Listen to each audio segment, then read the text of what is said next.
There is a problem, however, with steel wires. While they are normally invisible to the camera, they may get hit by the light at a particular angle, making them momentarily visible on the screen. And this is exactly what seems to have happened in the sequence from Apollo 14. While the astronauts are busy near the LEM, at one point some flashes of light can be seen above the head of one of them. The initial flash is certainly caused by the antenna mounted on the backpack. This antenna, which is about 1 foot long, often reflects the light that hits it.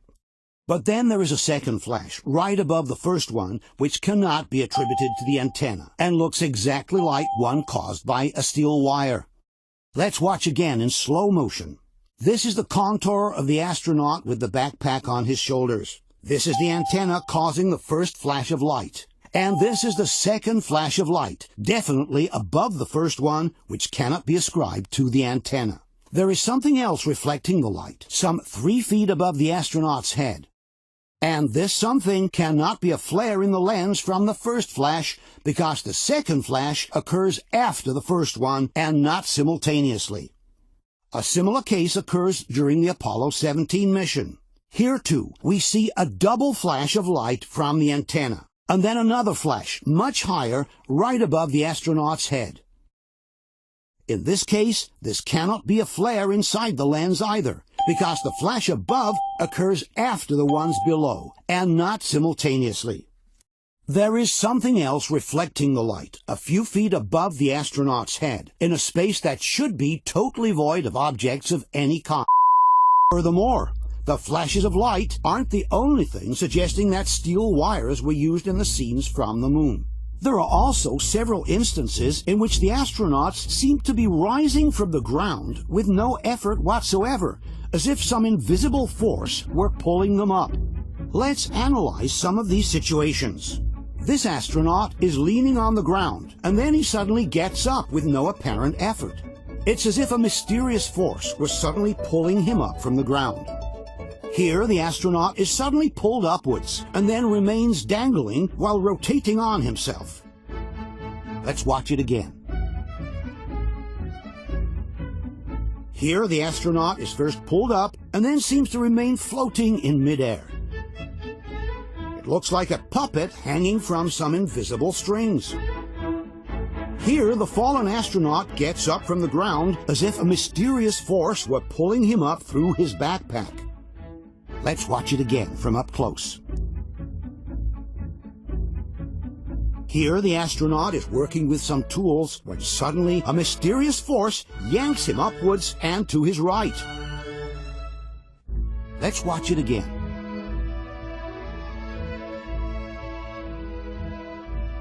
There is even a situation where the astronaut complains that he cannot get up, and he almost seems to wait for someone or something to pull him up. But I can't get up. The astronaut waits until a mysterious force helps him up.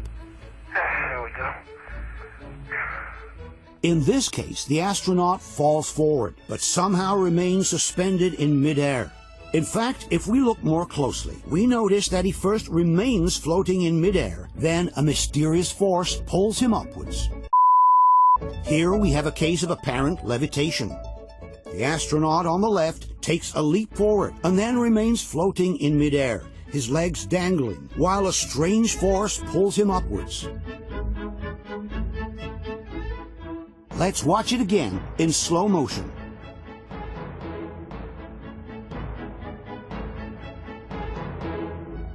And finally, here's a very curious situation. Look at the movement the astronaut manages to make with both his legs, first forward and then backwards, without leaning onto anything. It's as if his feet were free to slide, first forward and then backwards, on the ground underneath. If we straighten the frame in order to place the astronaut vertically, we will see that he is not just lifting himself on his toes.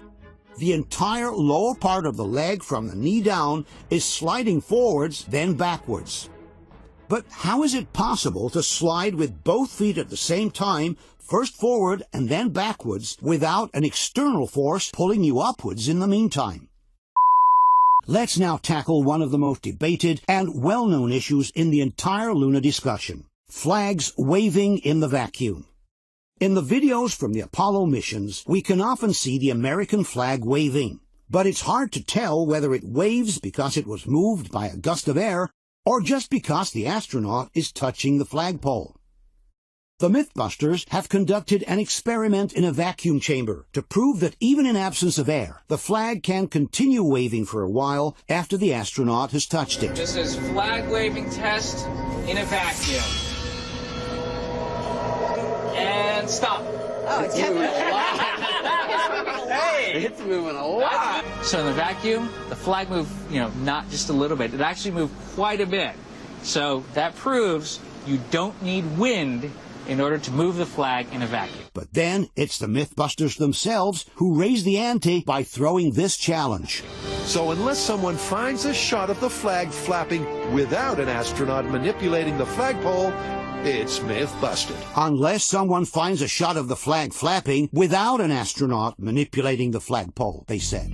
Well, we have found at least 3 situations where the flag waves without anyone touching it. The first one is from this television sequence from Apollo 15. Here, one of the 2 astronauts is standing next to the flag, having his picture taken by his colleague. This is one of the shots taken. And this is the camera mounted on the rover, broadcasting the images on live television. Okay. After a while, the astronaut exits frame to the left. You like that flag there, Joe? A few seconds later, one of the 2 astronauts walks back in front of the camera, headed to the LEM. After he passes, we notice that the flag is waving without anyone having touched it. Let's watch again.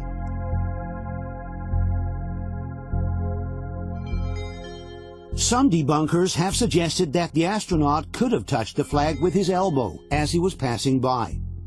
But a simple triangulation with the photographic image shows that this was not possible. In order to fill up the frame to this point from the top of the head to the waist, the astronaut must have been somewhere halfway between the flag and the camera. There is too much distance for him to have touched the flag with his elbow. The last set of evidence includes elements that suggest the presence of air on the set of the lunar pictures. As we all know, there is no atmosphere on the moon, which means the astronauts should be moving in a situation of absolute vacuum. There are different elements, however, suggesting that we are in the presence of air instead. One such element is the behavior of the clouds of dust behind the wheels of the rover. If we were in the absence of air, all the sand lifted by the wheels should follow a perfect parabolic trajectory from the moment it leaves the wheel until the moment it falls to the ground. Being that there is no air to slow them down in their path, both the heavier particles of sand and the lighter ones should follow the same parabolic trajectory. On Earth, instead, the lighter particles of sand are slowed down by the impact with the air and remain suspended for a few seconds in midair, forming the typical clouds of dust that can be seen behind the car wheels. This phenomenon can be observed in many different situations, simply kicking up some sand, during a golf game, or during a motocross race. But it is a phenomenon that can also be observed behind the wheels of the lunar rover, where instead it should not happen. For example, look at these clouds of dust that remain momentarily suspended in midair behind the rover's wheels. As we have said before, without an atmosphere, no cloud should be forming at all. All the sand particles, both the heavier and the lighter ones, should follow the same parabolic arch. This is also confirmed by Clavius. If an atmosphere is dense enough, writes the website, it can hold small particles suspended against gravity for a short time. None of that would happen on the moon, because there's nothing to keep the dust particles suspended. And yet, small clouds of dust form repeatedly behind the rover's wheels, and briefly remain suspended in midair before falling to the ground. All of this should not happen if we were actually on the moon, where no atmosphere is present. There is also, according to the debunkers, some physical evidence for the moon landings, which they claim to be irrefutable. One such piece of evidence is the presence on the moon of the so-called retroreflector. This is an object capable of returning a laser beam to Earth, which was allegedly left by the astronauts on the surface of the moon. According to the Mythbusters, this retroreflector represents irrefutable and conclusive evidence that man went to the moon. There's time for just one final test. And not just any old test, but the ultimate proof of man's moon mission. What's this? A reflector. In fact, it's called a retroreflector, made up of many tiny prisms just like this. If there was a retroreflector on the moon, and we knew its exact location, and we had a powerful enough laser, we could detect the reflection and prove there is man-made equipment on the moon. So what you're saying is that we get a really big laser and point it at the reflector on the moon, and if we get a signal back, that means that we were in fact there.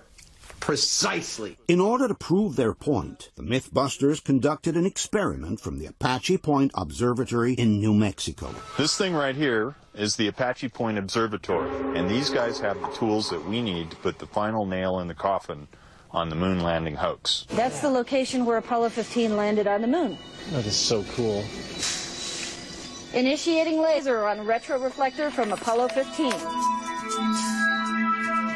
And there's a spike beginning to stand out. Is that it? That's the return from Apollo 15. Light returning from the laser retroreflector at exactly the wavelength and distance that we were expecting. But it's really thrilling to watch it happen right in front of us. Not just thrilling, but conclusive. We shined that laser at the moon on the second test, and we got a clear spike back. Photons came back to our receptor. Now, the only way that that could happen is if there was a piece of man-made equipment up on the moon to reflect them back. It may seem like conclusive evidence, but it is far from that. It's in fact perfectly possible to bounce a laser beam off the lunar surface and detect it on Earth without the aid of any particular instrument. This kind of experiment had already been successfully conducted by the Massachusetts Institute of Technology in 1962, 6 years before the Apollo missions. From the December 1966 issue of National Geographic, we can read, 4 years ago, a ruby laser, considerably smaller than those now available, shot a series of pulses at the moon, 240,000 miles away. The beams were reflected back to Earth with enough strength to be measured by ultra-sensitive electronic equipment. A similar experiment was replicated by the Soviets 1 year later.